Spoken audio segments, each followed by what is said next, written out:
हे सारी पृथ्वी के लोगों, यहोवा का जय जयकार करो, आनंद से यहोवा की आराधना करो, जय जयकार के साथ उसके सम्मुख आओ। निश्चय जानो कि यहोवा ही परमेश्वर है, उसी ने हमको बनाया और हम उसी के हैं। हम उसकी प्रजा और उसकी चराई की भेड़ें हैं।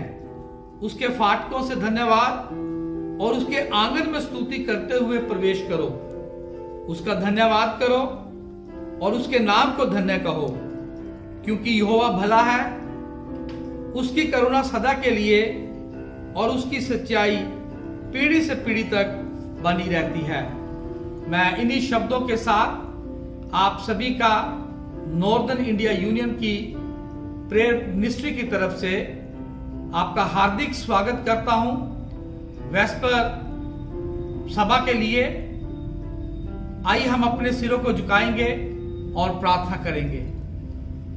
सर्वशक्तिमान दयालु कृपालु परमेश्वर, तेरा धन्यवाद करते हैं आज पाक सैबत की शुरुआत के लिए कि हम परमेश्वर तेरे नाम को धन्य कहते हैं, तेरे नाम की महिमा करते हैं।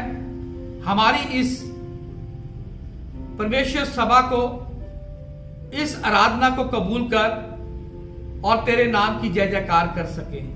तमाम आशीष तेरे प्यारे बेटे प्रभु यीशु के नाम से मांगता हूं, आमीन। आइए हम परमेश्वर की महिमा के लिए गीत गाएंगे। पावन है प्रभु हमारा, उसकी जय जयकार करो।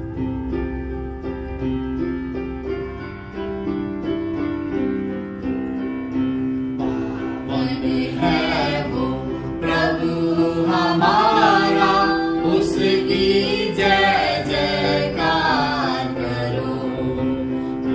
बल का बल है न्यारा, उसकी जय जयकार करो। जय हो, जय हो, जय हो,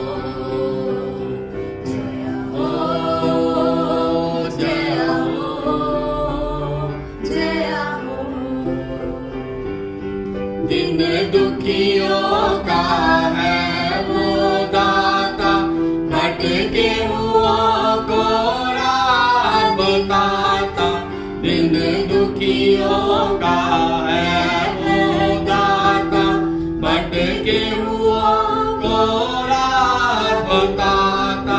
सीधे मार्ग में हमें चलाता, उसकी जय जयकार करो। जय हो, जय हो, जय हो, जय हो, जय हो, जय हो। प्रभु हमारा बड़ा महान, दुर्बुद्धियों को देता ज्ञान। प्रभु हमारा बड़ा महान, निर्बुद्धियों को देता ज्ञान। पापियों के वह बचाता प्राण, उसकी जय जयकार करो। जय हो, जय हो, जय हो, जय हो, जय हो।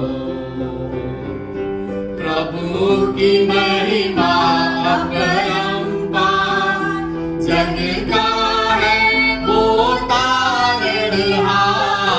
प्रभु की महिमा अपरंपार, जग का है वो तारणहार। मानो से अपना उसकी जय जयकार करो। जय हो, जय हो, जय हो, जय हो, जय हो, जय हो। आइए हम नेक्स्ट सॉन्ग गाएंगे। आसमां के नीचे और धरती पर सबसे ऊंचा है प्रभु यीशु तेरा नाम।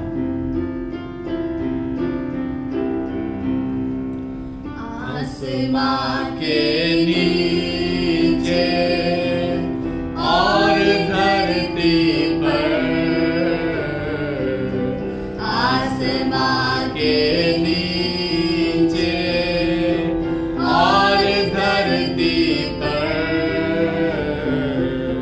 सबसे ऊंचा है प्रभु यीशु तेरा नाम। सबसे ऊंचा है प्रभु यीशु तेरा नाम। पवित्र आत्मा देता प्रभु यीशु तेरा नाम। पवित्र आत्मा देता प्रभु यीशु तेरा नाम। सबसे ऊंचा है प्रभु यीशु तेरा नाम। सबसे ऊंचा है प्रभु यीशु तेरा नाम। आनंद शांति देता प्रभु यीशु तेरा नाम। आनंद शांति देता प्रभु यीशु तेरा नाम। सबसे ऊंचा है प्रभु यीशु तेरा नाम। सबसे ऊंचा है प्रभु यीशु तेरा नाम।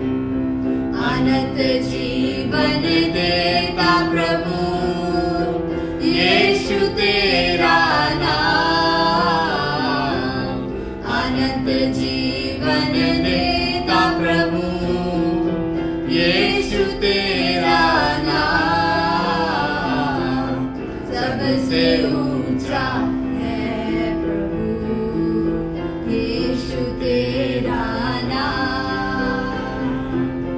सबसे ऊंचा है प्रभु यीशु तेरा नाम।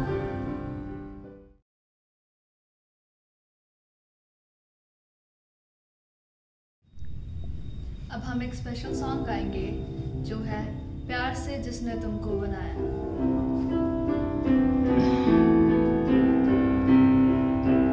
प्यार से जिसने तुमको बनाया, प्यार से जिसने तुमको बनाया, उसको भूले हो क्यों गम के मारो, उसको भूले हो क्यों गम के मारो।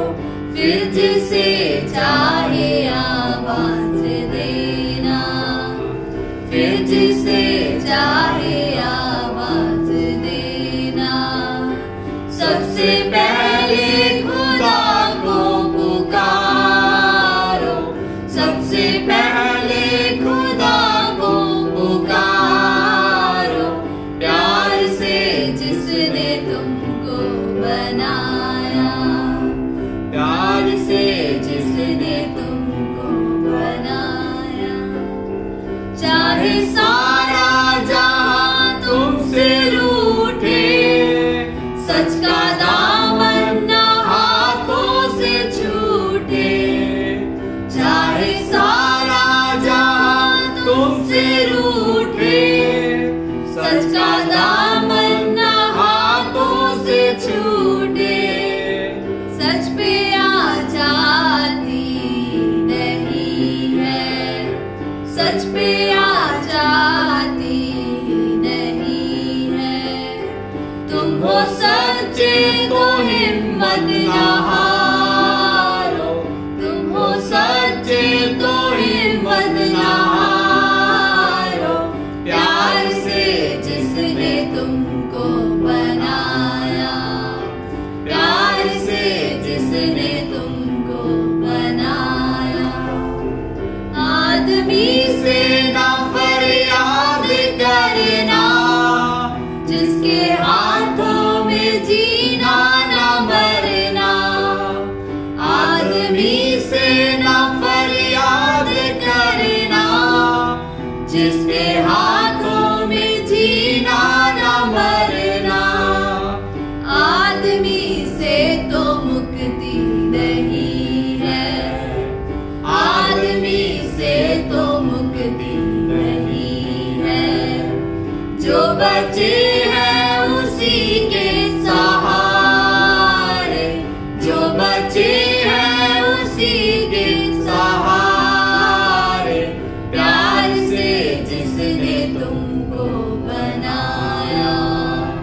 Good evening and happy Sabbath. हम परमेश्वर का धन्यवाद करते हैं कि सोशल मीडिया के जरिए हम आज परमेश्वर के वचनों को सुन सकते हैं। आज के वचन का टाइटल है पापों को ढांपना या पापों को मान लेना। नीति वचन उसका 28 अध्याय और 13वीं आयत में लिखा है, जो अपने पापों को छिपाए रखता है उसके कार्य सफल नहीं होगा, परंतु जो उसको मान लेता है और छोड़ देता है उस पर दया की जाएगी। इस वर्ष के अंदर 2 प्रकार के मनुष्यों को इंट्रोड्यूस किया गया है। पहला व्यक्ति जो अपने पापों को छुपाता है, दूसरा व्यक्ति जो अपने पाप को स्वीकार करता है। पाप को छुपाना मानव जाति का एक स्वभाव है। मनुष्य अपने पापों को नजरअंदाज कर देता है, लेकिन हमारा परमेश्वर दया का परमेश्वर है। वह हमारे पापों को ढकता है और कभी भी याद नहीं करता। भजन संहिता चैप्टर 85 वर्स 2 में लिखा है, तू अपनी प्रजा के अधर्म को क्षमा किया है और उसके सब पापों को ढांप दिया है। परमेश्वर हमारे पापों को ढांपता है और कभी भी याद नहीं करता, लेकिन जो मनुष्य अपने पापों को ढांपता है वो कभी भी अपने आप को पापी नहीं मानता। यहां पर हम 3 प्रकार के मनुष्यों के बारे में देखेंगे। पहला मनुष्य जो अपने पाप को ढांपता है, दूसरा मनुष्य जो पाप के द्वारा कंट्रोल किया जाता है, तीसरा मनुष्य जो अपने पाप को स्वीकार करता है। पवित्र बाइबल हमें बताती है, याकूब 147 वर्ष का होकर अपना उसने जीवन व्यतीत किया और पृथ्वी के ऊपर उसने बहुत उतार चढ़ाव देखे। याकूब फिर भी आशीष प्राप्त किया हुआ एक इंसान था। याकूब ने अपने भाई के साथ धोखा किया, लेकिन फिर भी परमेश्वर ने उसे आशीष दी। याकूब के 12 पुत्र थे। जब वो मरने वाला था और उसने अपने पुत्रों को बुलाया, उसके 12 पुत्र उसके पास आए और उसके बिस्तर के आसपास खड़े हो गए। सब यही सोच रहे थे कि आज हमारा बाप जो है वो हमें ब्लेसिंग देगा, क्योंकि वो मरने के पवाड़ पे था। यहां पर हम देखते हैं पहले इंसान को जो अपने पापों को ढांपता है। उसका उदाहरण हम देखते हैं कि रूबन उसका जेठा पुत्र था। वो ये सोच रहा था कि आज मेरा पिता मुझे बरकत देगा, मुझे वो आदर देगा, मेरे सिर के ऊपर वो पगड़ी पहनाई जाएगी, बड़ेपन का मुझे दर्जा प्राप्त होगा। ये सारी बातें रूबन के दिमाग में थी। लेकिन जब याकूब ने रूबन की तरफ देखा और उससे बातें की, आप मेरे साथ उत्पत्ति की किताब उसका 49 चैप्टर वर्स 3 से लेकर 4 आज तक हम देख सकते हैं। वहां पर ऐसे लिखा है, हे रूबन, तू मेरा जेठा, तू मेरा बल और मेरे पुरुष का पहला फल है। प्रतिष्ठा का उत्तम भाग, शक्ति का भी तू उत्तम भाग है। तू पानी के समान उबलने वाला है, इसलिए तू दूसरों से श्रेष्ठ नहीं ठहरेगा। क्योंकि तू अपने पिता की खाट पर चढ़ा, तब तूने उसको अशुद्ध किया, तूने मेरे बिछोने पर चढ़ा। रूबन बड़ा बेटा था। वह उम्मीद कर रहा था कि आज उसको उसका बर्थ राइट मिलेगा, पर याकूब उससे कहता है कि तू पानी के समान है, तू जल के समान है। क्योंकि ये सारे उसके जो स्वप्न थे, उम्मीदें थी, सबके ऊपर पानी फिर गया। क्योंकि पानी जो है वो अस्थायी होता है। अनस्टेबल होता है और हमेशा निचले स्तर में पानी बह जाता है। रूबन ने भी अपनी जिंदगी में सबसे नीचा लेवल चुन लिया। हालांकि उसको अपने भाइयों में सबसे बड़ा होना चाहिए था। याकूब ने रूबन से कहा, तेरे वंश भविष्य में कभी भी आगे नहीं बढ़ेंगे। रूबन की वंश में एक भी न्यायाधीश, नबी, शासक, मिलिट्री लीडर या कोई महत्वपूर्ण व्यक्ति नहीं हुआ। रूबन ने बहुत बड़ा पाप किया था और अपनी सौतेली मां के साथ व्यभिचार किया था। रूबन ने अपने पापों को कभी भी स्वीकार नहीं किया और उसने अपने पापों को ढांप लिया। याकूब 40 वर्ष तक यही इंतजार करता रहा कि कब रूबन अपने इस पाप को अपने पिता के सामने स्वीकार करेगा, लेकिन 40 वर्ष तक उसने अपने पाप को ढांपे रखा।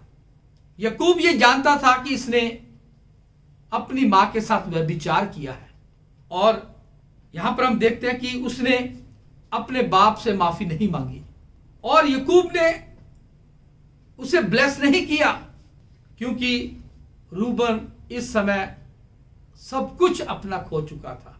जैसा रूबन ने किया वैसे ही हम देखते हैं, हम भी अपने पापों को छुपाते हैं। हम बहुत साल अपने पापों को छुपाए रखते हैं, उसको ढांपे रखते हैं। हम सोचते शायद हमारे पापों को कोई नहीं जानता, लेकिन इब्रानियों की पत्री उसका 4 अध्याय और उसकी 13वीं आयत में लिखा है, सृष्टि की कोई भी वस्तु उससे छिपी नहीं है, उस परमेश्वर से कोई भी वस्तु छुपी हुई नहीं है। नीति वचन उसका 15 अध्याय और उसकी 3 आयत में लिखा है, यहोवा की आंखें सब स्थानों में लगी रहती हैं, वह बुरे भले दोनों को देखती रहती हैं। यहां पर हम चाहे पूरी जिंदगी अपने पापों को छुपाए रखें, लेकिन परमेश्वर ऊपर से देखता है। हम अपनी जिंदगी में अपने आप को पापी नहीं मानते।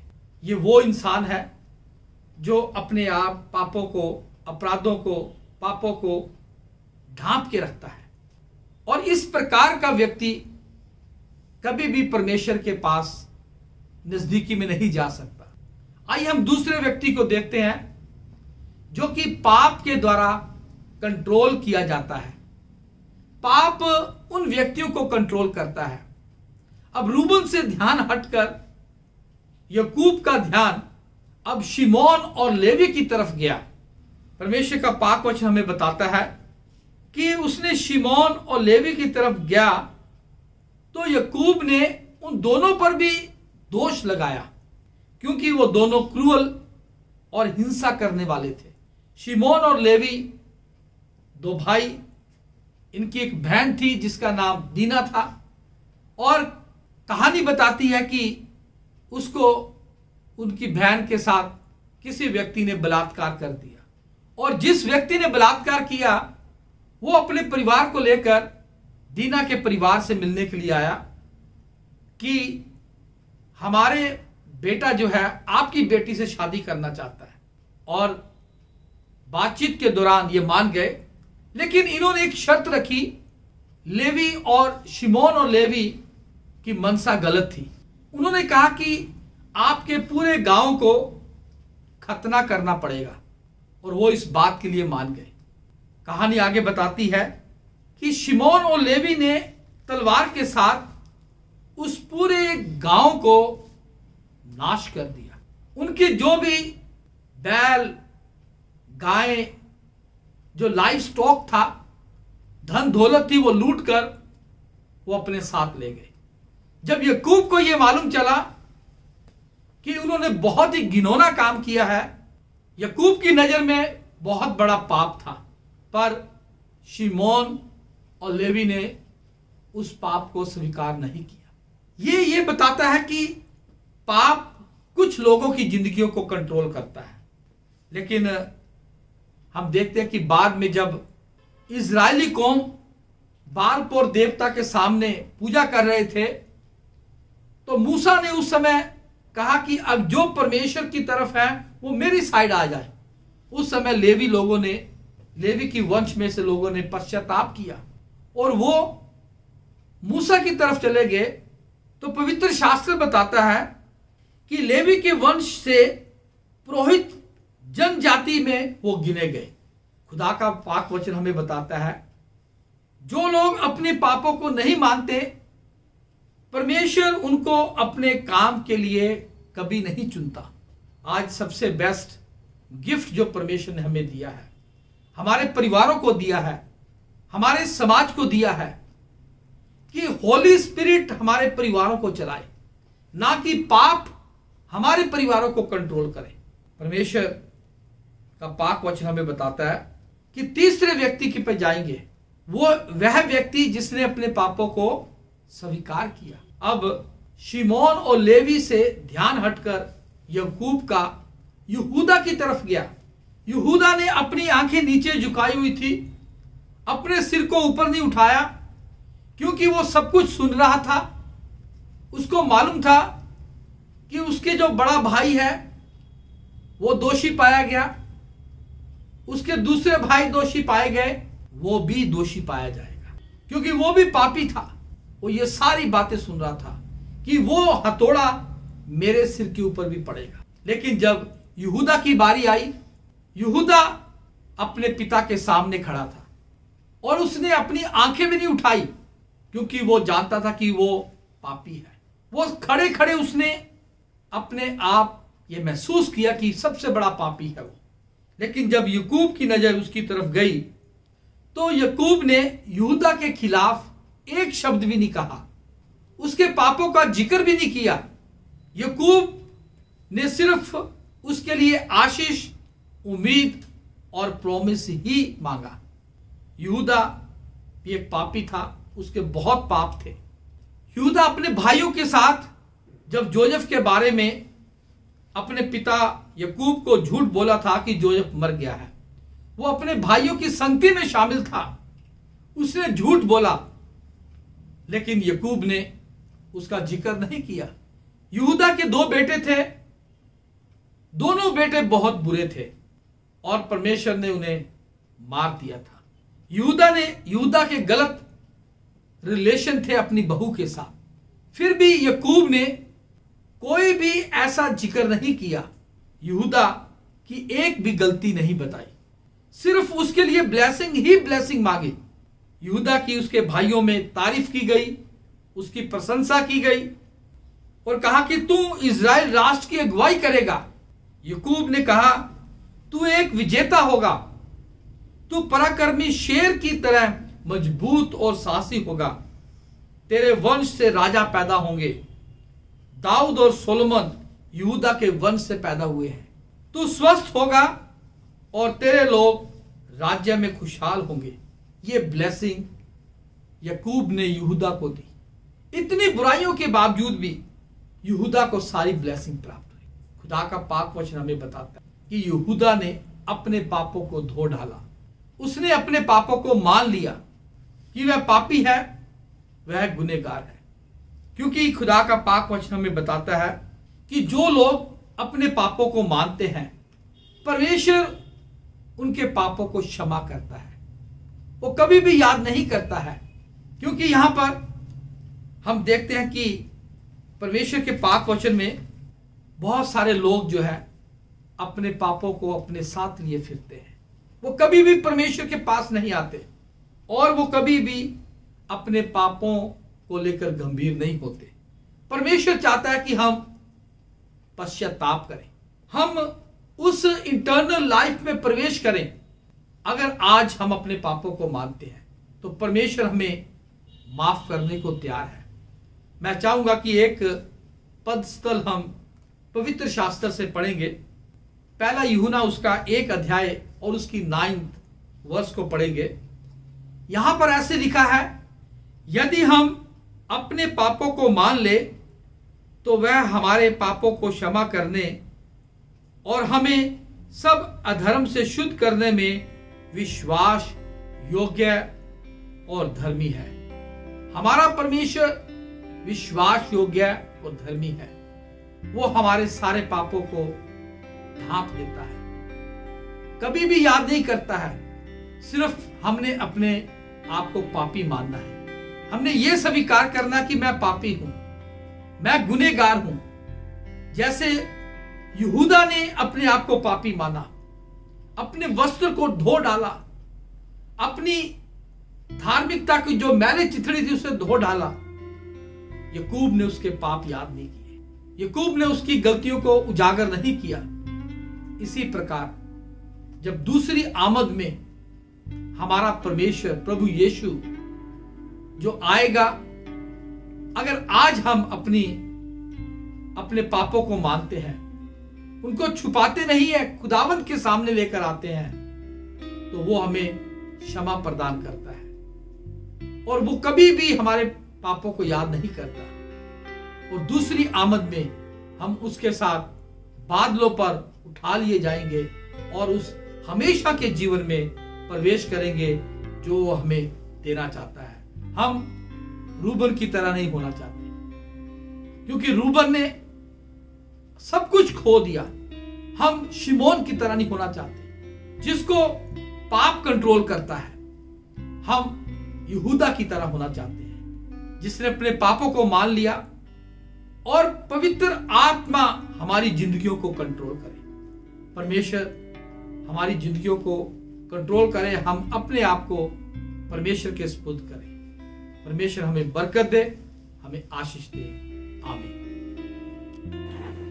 आइए हम अपनी सभा को समाप्त करते हुए अपने सिरों को झुकाएंगे और प्रार्थना करेंगे।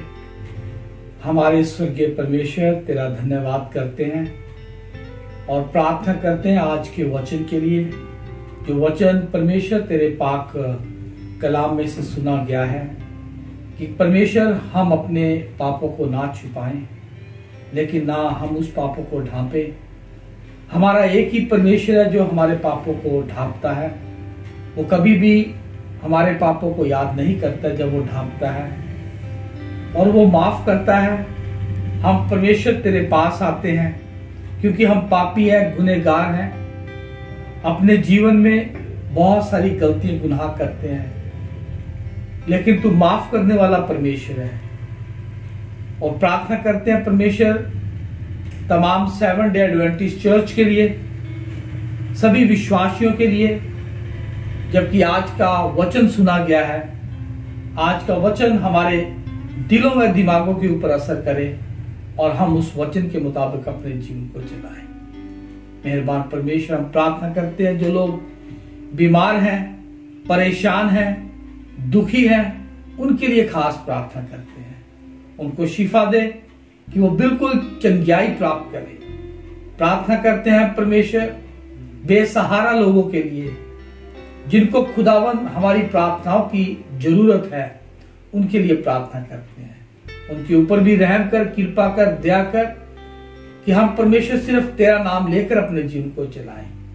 कोई भी ऐसा कार्य ना करें कि तेरे नाम को धब्बा लगे, लेकिन तेरे नाम को इज्जत, रोशनी और जलाल दे सके। मेहरबान परमेश्वर, हम खास प्रार्थना करते हैं नॉर्थ इंडिया यूनियन के लिए, तमाम हमारे सभी लीडर्स के लिए, तमाम पास्टर सहवान्स के लिए, जितने भी स्कूल्स, जितने भी हॉस्पिटल्स हैं, उनके ऊपर भी तेरी कृपा हो।